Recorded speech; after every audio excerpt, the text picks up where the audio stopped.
Hey everyone, I'm Armor Gaming. Welcome back to my channel and welcome to Monster Legends.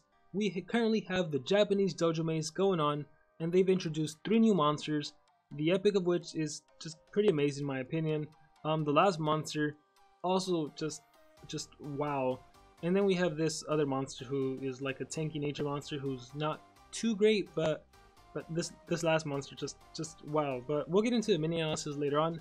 First of all, like usual, I want to start off this video by showing those of you that are new to mazes, new to Monster Legends, new to my channel, how the whole maze works, because there's a lot of misconceptions going around there, and this actually became apparent to me on a previous video I did on the 72-hour challenge. One thing that came up was that the 72-hour challenge favors lower level players because all the other events favor high level players, and that's not true. The maze is an example where your level does not matter. If you're level 130 or if you're level 20, both players have the exact same opportunity to reach the exact same point on the maze if they were free to play, if they spend no gems, no money in this game. And I'm going to repeat that because I really want to emphasize it. It doesn't matter what level you are for the mazes in Monster Legends. Whether you're a low level or a high level, every single player has the exact same opportunity to get the same amount of coins. All that matters during mazes is how often you log in. And what I mean by that is that there's 6 different ways to get coins: by collecting gold, collecting food, fighting in the monster arena, breeding, hatching, and feeding your monsters. Those are the 6 different tasks any player can do. And there's actually a limit to how many coins you can get from completing each of those tasks. And once you reach that limit, you can't get any more coins until a certain amount of time has passed. And once that time passes, then you can get coins again. So again, whether you're a high level, whether you're a low level, it doesn't matter. This is one of those events that is actually like quote unquote fair. It doesn't discriminate between levels. So with that being said, let's get into how you can actually get coins. And to do that, we're going to look at monsterwiki.com. And so this chart right here shows you the different ways to get coins and how many coins you can get. For collecting gold, you can get 30 coins every 4 hours. For collecting food, 50 coins every 4 hours. Breeding monsters, 50 coins every 4 hours. Feeding your monsters, 30 coins every 4 hours. Hatching your eggs, 50 coins every 4 hours. And for fighting player versus player, 15 coins every 4 hours. What does everything have in common? 4 hours. This means that all you need to do is log into the game every 4 hours, do all of your activities, make sure you get the max number of coins, and you're going to be all set. You're going to be getting the maximum number of coins possible. And so now I'm going to be demonstrating that. I'm going to start by collecting gold. I should be getting 50. I got 5 right there, so I should get 45 more. And all you really need to do is just spam collect anywhere, or everywhere really. So for example, I don't even need to collect when it's full. I can just spam collect right here and I'll get coins eventually. See, I got 25 there. So that means I can get 20 more. Actually, no, I might have lied to you guys. It was 30, right? Let me bring up Monster Wiki. Oh yeah, the pool is 30. So I got 5, then I got 25. That's 30. I'm going to spam collect everywhere else, and you're going to see I'm not going to get any more coins because I've reached the pool, which means for the next 4 hours, it doesn't matter. I won't be getting any more. I won't be getting 30 coins. So I'm going to collect everywhere, collecting. As you can see, I'm not getting any more coins, any more maze coins. And that's because I've emptied out the pool. So that's all I want people to understand, because there's always confusion about that. Once you empty out your pool, you're not going to be getting any more until the pool refills. So as you can see, I collected gold everywhere else, and I didn't get any more coins. And so the next thing we have on our list is to collect food. And collecting food, we can get up to 50 coins. And so let's collect some food and make sure I get those 50 coins. Collect, and you'll notice the first time, oh, I got 2 there. The first time you'll normally never get anything. But the trick here is just to plant blue lizard's tail. Those take 30 seconds to complete. Plant them on all of your habitats, and you'll see that by the next time I collect in 30 seconds, I will be getting my 50 maze coins. So we'll come back to that. Let's open up Monster Wiki once again and see what else we have to do. And so the next thing we can do is to breed our monsters, which will give us 50 coins. But you can also hatch eggs, which will also give you 50 coins. And you can feed your monsters, which will give you 30 coins. You can pretty much do these 3 tasks at the same time. So let me show you guys how to do that, the most efficient way to do that actually. And so the best way to breed coins from breeding monsters is just to breed a Thunder Eagle. Thunder Eagle takes exactly 4 hours to hatch, so he's the perfect monster to keep track of when the last time you logged in was. So if I do Thunder Eagle and Thunder Eagle, that guarantees I get Thunder Eagle. You could also do Thunder Eagle and any Thunder legendary monster, and you could also do 2 legendary monsters that are Thunder based. However, you also get a chance to get other monsters, so I would personally recommend just 2 Thunder Eagles. If you don't have a Thunder Eagle, you can actually purchase them in the shop. So I'm going to start breeding. As you can see, 4 hours exact. And so in 4 hours, I should get a Thunder Eagle. What you want to do on your other habitat is to breed a Pandakin. And the reason you want to do a Pandakin, or sometimes it's a green star, sometimes it can be a fire star or tree star, it doesn't matter. You want to breed just nature and nature, or nature and fire. And the reason you want to do that is because sometimes you'll notice that when you collect that Thunder Eagle egg, you won't get your 50 coins. But then when you breed a Pandakin, you will get your 50 coins. So all you have to do is just sell whatever just finished hatching. So I got my 50 coins there. And then I'll hatch right here, and there it is, 50 coins, 50 coins. And so that's 100 from breeding monsters, hatching eggs, and all that's left to do is to breed monsters. Now keep in mind that right here I said to breed like a Pandakin. That's because after you get that monster, you can place it anywhere, and then you can feed that monster up to like level 4, and then sell it, and just repeat the process. You probably have to do it twice. I don't know why that is, but you'll see I'll do it at 4, I didn't get anything. I'll sell them, I will scroll up to my hatchery, this other egg is ready, I'll place them too, and you'll see as soon as I feed them just one food, I'll get some coins. It might not be all 30 at once, see that was just one. So I'll feed them a couple levels, and then I'll sell them, and I'll just repeat the process. So fortunately for me, I have another Thunder Eagle, I think. So I'll place that. Nope, I don't have any Thunder Habitats. So I'm just going to sell him. And like I said, this only takes 30 seconds, 15 seconds at most.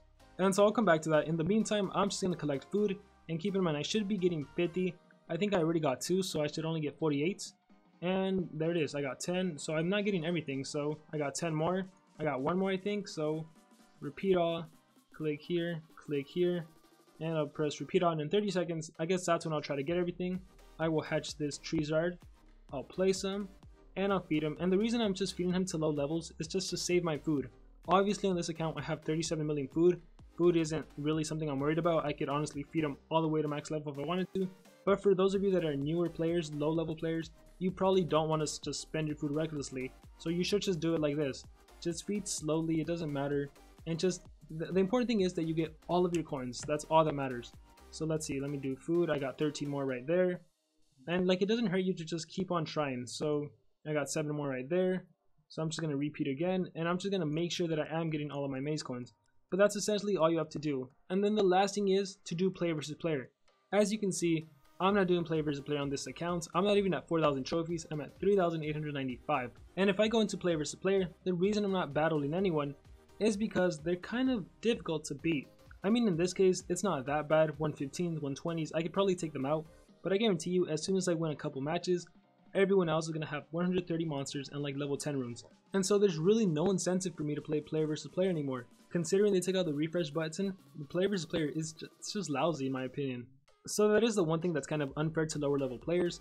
But really, it's unfair to everyone except if you're an elite player that has 130s and level 10 runes, which is really primarily the players that spend a lot of money on this game. If you don't spend a lot of money or a lot of time on this game, you probably really can't compete with them.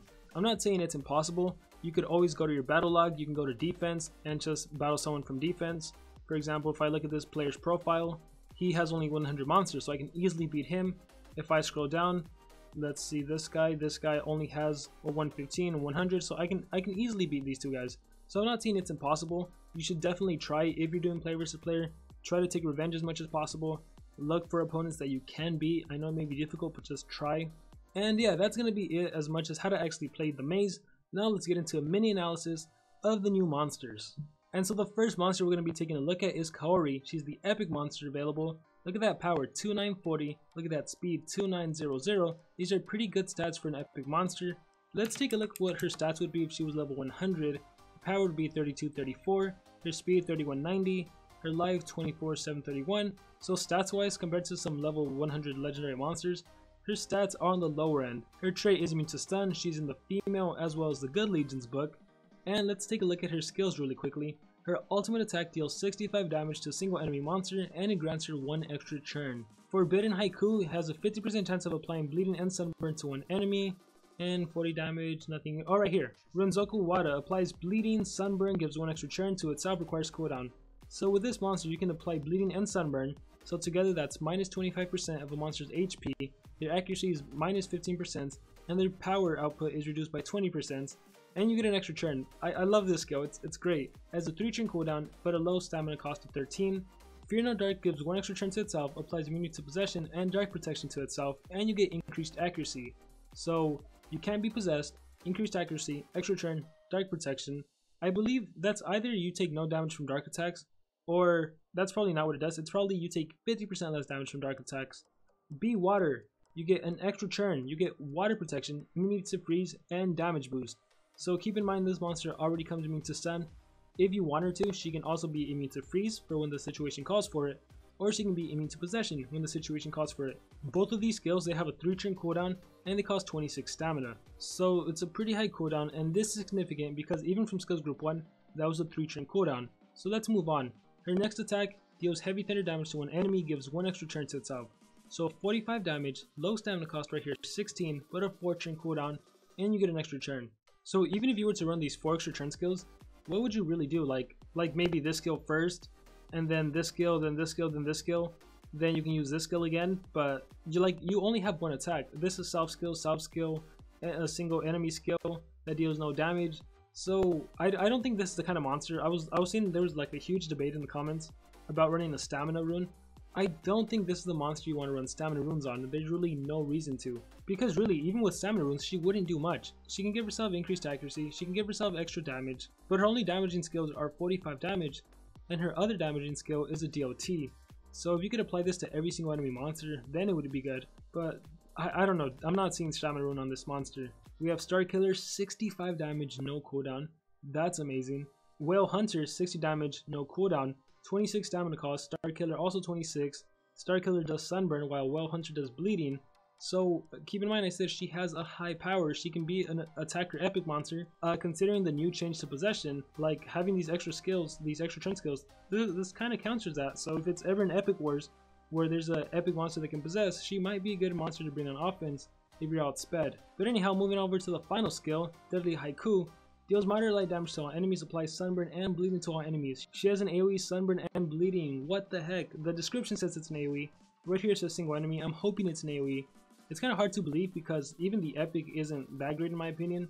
Yeah, you target a single enemy, you get an extra turn, but this skill is really where it's at. Because of this, I would really recommend running Fear No Dark because you get that increased accuracy. That way you don't miss the sunburn or the bleeding.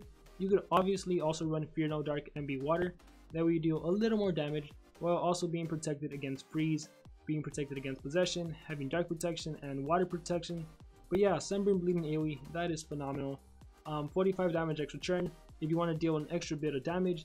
This monster to me looks like an attacker. By the way, those are level 100 stats. Let's bring it back to 90. This is a great power for an epic monster, especially when that epic monster can self buff, give herself increased accuracy, deal an initial 45 damage, and then do another 35 damage, plus give DOT, sunburn, and bleeding. She may be an epic monster, but she is seriously good, and this is actually the #1 monster I'm going to be going for. I honestly don't care too much about the other ones. I just want this monster, and I'm going to chill for these next 17 days, these next 15 days, however amount of time is remaining on the maze. I just feel like I need a break, so I'm going to get this monster and I'm going to be happy. But anyhow, moving on over to the next monster, Okiawa. 3465 power, that's pretty good. 41,319, that is a super high life. Unfortunately, I lost all my file that had all the stats of the monsters. I know there's other files out there, so I need to retrieve one of them. So all I know is it's a really high life. It might be top 3, I'm not sure, but it's a crazy high life. And speed 3157, this normally happens when the monster has a high life. They tend to have a low speed, so he's super slow, but he's super tanky, and fortunately he does have harden, so this definitely helps him out. As for his attacks, he has an AoE possession. Really? AoE possession applies, yeah, wow, so he has an AoE possession, great ultimate attack. Anything in skills group 1 applies double damage to itself, heals by 30%, removes negative status effects. I would have loved this skill if there wasn't a change to possession, because I don't know, I just feel like self skills really lost value now. But the skill itself, I still do like it. Moving on, let's see, stun, 40 damage, 45 damage, remove negative effects. Another self skill, double damage, taunt, heal, and remove negative effects. Again, self skills, oh my gosh, they lost so much value. What else do we have? 55 damage, special base, single stun. We have AoE, 50% chance of stunning. So he's kind of denial. 50% chance is not great. If you can give increased accuracy, that'll be a lot better. But 40 damage, 50% chance to stun. And he has another self skill, his, what is it, third self skill? Applies taunt to itself, applies immunity to stun to itself, applies immunity to possession to itself, applies immunity to freeze. So he protects himself from stun, freeze, and possession, as well as gives himself taunts. 18 stamina cost, 3 turn cooldown. He can also deal 65 special base damage, as well as stun an enemy monster. And lastly, 45 damage. So overall, he's tanky, right? And so yeah, he has 2 skills that will taunt, one of which will heal his life by 40% and also remove negative effects. and also set him up for a future attack, which would be your 45 AoE nature based attack or your 65 special based single hits. Or actually no, you would probably want to run the 40 damage 50% chance to stun, because even though it's 50% chance, that's still better than 0. So probably these two, or probably both of your AoEs, and I think that would be my recommendation. You also shouldn't count out skills group 1, because you do heal by 30% and you also remove negative effects, while once again setting up for your next attack, also having no cooldown, so against a monster that does cooldowns activated, you have at least something to use. But at the same time, this monster doesn't necessarily have the highest speed, so it's really hard to utilize a monster like this. Yes, he's a tank, but I don't know, to me, he's really nothing too special. So let's just move on to the final monster. And if you guys disagree with me, please let me know in the comments below why you disagree with me. But anyhow, now we need to take the moment to take a look at this phenomenal monster. And I'm quite surprised with what I've seen in the comment section. There's a lot of people that don't understand why this monster is phenomenal. So hopefully by watching this video, if you're watching it, you can sort of see why. I've seen a lot of people defend this monster, which is great, because he truly is like one of the better things to come to this game. Actually, let me show you guys one thing. The current monster that's breedable, this monster right here, which I have no idea how to pronounce his name, he is quite phenomenal too. Like, I think this monster and Kihaku, these two new water monsters, they are great contenders for being the top water legendary denier, or just top legendary water monster in general. Like seriously, they're quite phenomenal. So power 3168, not too amazing. I mean, to be honest, it's just poor. It's not a great power for a legendary monster. Live 29556. Off the top of my head, I don't know how well this is. It doesn't seem that good. It also doesn't seem that bad. Speed 3476. This is a great speed. The new top deny speed is 3498, but 3476 still a great speed. And fortunately for him, his trait is hardened, so this definitely helps him out, especially being a water monster where you can get possessed, you can get stunned, you can get frozen. There's just so much that can happen to you if you're a water monster. And in terms of books, he's also in Dragon, which again, there's Egg Eater, there's Frost Wrath, so having the hardened trait really helps him out. There's Sea, just so many great deniers in Sea, and good legions.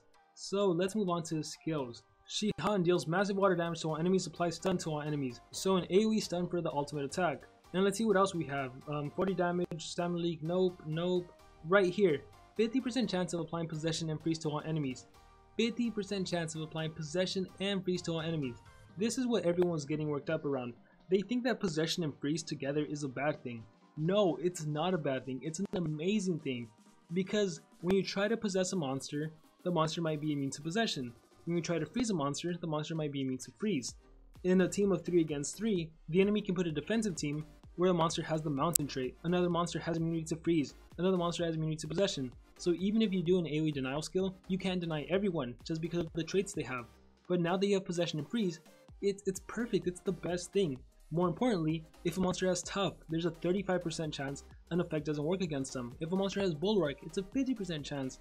And of course tough, 20% chance. And so this is why this monster having possession and freeze in one attack is really great. It's so phenomenal. I don't understand how people were even questioning this. It's like they assume that every monster has an energized trait. No, that is not the case. The really good monsters in the game tend to have really good traits. So this is great. And what I also really like about this skill is the 0 stamina cost. So even if you go up against a monster that does cooldowns activated, you at least still have an attack to do. And you might be thinking, it's only a 50% chance to land. Yeah, that's true, but it's a 50% chance of landing possession, and then also 50% chance of landing freeze. So if I'm not mistaken, the way it works is you have at least, what, a 75% chance of landing something if a monster isn't immune to possession or freeze.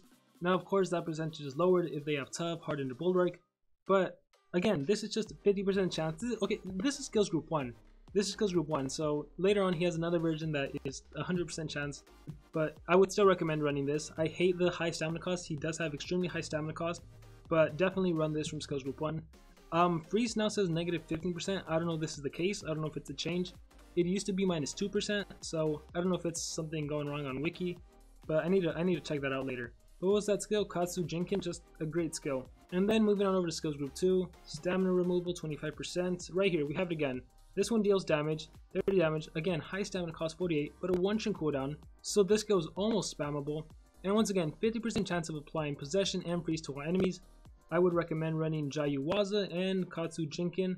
And let's see what else he has. Agatsu, 40 damage, 33 stamina cost, 2-turn cooldown, possession and freeze to just one enemy monster. And so for me, this is a maybe skill, run it at your discretion. We have a skill that's an AoE stamina leak. I'm not recommending this skill at all. we have another skill that's a team skill. It only has 13 stamina cost, 3 turn cooldown, and your whole team gets energy regeneration and life regeneration. So it's a really great supportive skill. And if you don't run a Gatsu, I would recommend this skill. But if you're not running this skill, definitely run a Gatsu. And then lastly, we have his really great skill. Deals moderate special damage, applies possession and freeze, 100% chance of landing. And so this goes where it's at. 100% chance to possess and freeze, targets multiple enemies. Now the downside again, high stamina cost, 53 stamina cost, 3 turn cooldown, but yeah, like this monster is just, he's so phenomenal, he's great. And so in my personal opinion, you should run Kazushi, you should run Jinyu Waza, you should run Katsuku Jinkin, and then lastly just one of these two skills, either a Gatsu or however you pronounce that skill. And while doing this mini analysis, the more I think about this skill, I think a Gatsu might be a lot better, just because you can still possess or freeze another enemy monster, so you still have some way of immobilizing. Because even after you do Kazushi and then Jinyu Waza or Katsuku Jinkin, I apologize that I'm butchering the names. After you do either combo of this with either of these two skills, you'll still have enough stamina cost to do this. So that could work out, and by then you've probably won the game. So just this monster is just, he's so phenomenal in my opinion. Like, he's truly worthy of being the last one in the maze. We've had monsters in the past that were the last ones in the maze that weren't anything too special. The last event comes to mind, the Progressive Island. But Kihaku, just wow. And then just really quickly, because I forgot to show you guys this is available on monsterwiki.com. I'll put a link in the description. This is how much it costs to get every single monster. The first monster, 800 coins. The next monster, 1645. The next monster, the pathway itself is 3,390. But you need 2 keys to play. And in order to get those keys, you need to move these first monsters. Now you don't need to move them all the way, but you do need to move them a certain amount of steps. So it's going to be a little more than 3,390. So you'd have to go into their individual pathways and see how many coins you actually spend in order to get the key. So for example, if I wanted to unlock pathway number 3, I need to go to pathway number 1, and I need to move it up until the point where I get the 3rd key. So let's see when that actually happens. Let me scroll down, and right here, this is the key number 4. I need key number 3, which happens right here. I need to spend 565 maze coins. And then going back to this, I also need to move the pathway number 2 monster a certain amount of steps. Let's see how many steps I need to move them. In order to get the key number 3, that's key number 7. Key number 3, I need to move them 7 nodes, or 255 maze coins. So 255 maze coins, plus 565 maze coins, plus 3,390 maze coins, that is the total number of coins needed to actually unlock this monster. So that's how you do this. Don't think that in order to get ML1 Yamato, for example, you need to spend 3,390, and you need to spend 1,645 and 800. That's not how it works. And the cool thing about the maze is you only need to move a monster a certain number of steps, and then you can stop and just forget about that monster and move on to the ones you want to. So for example, to get Harusami, it's not 11k plus 9k plus 6k plus 3k plus 1.6k. That's not how it's done. I actually imagine that if you really wanted to, you could probably get Harusami if you're a free-to-play player, but you just have to be really dedicated. You'd probably have to log into the game like 5 times a day, and you'd have to wait for a discount, a 30% discount or a 20% discount. You'd have to make sure to look at dungeons, get all the maze coins from there, monster wood, get all the maze coins from there, and maybe it might be possible to even get the last monster if you're a free-to-play player. But again, if you were extremely dedicated, which might be impossible for some people because they have school or because they have work, but I'm saying it may be possible, because I think in the last maze event it was possible to get the monster in pathway number 7 if you only dedicated yourself to that monster, especially because Social Point introduced the 30% discounts again and the 20% discounts, so be on the lookout for that. And I can't believe I forgot to mention this too, you should only move during discount days, and these are the discount hours, so make sure to only move during those times. I know it says 10%, but lately Social Point has been generous. They've been throwing around random 30% and random 20%, and unfortunately we have no way of knowing when it's going to be a 20% or a 30%, so you're just going to have to log in if you can and then use your coins there. And just keep in mind that these times are in universal time, so you need to convert universal time to your local time. And with that being said, that is going to conclude this video. Best of luck to all of you on this current maze. I wish you seriously the best of luck. May you get whatever monster you want to get. Like I said, I'm going to be relaxing. I'm going to be chilling for these next 15 days. I don't want to stress about this maze. There's a great monster at the end, but I'm done. I did well in the War in Heavens Island. I got Azuriel, so I'm happy there. And I would really love to try. I didn't know this monster would be that fantastic, the last monster, but I'm good for now. But yeah, best of luck to all of you. And like always, remember to dream big and pursue your passions.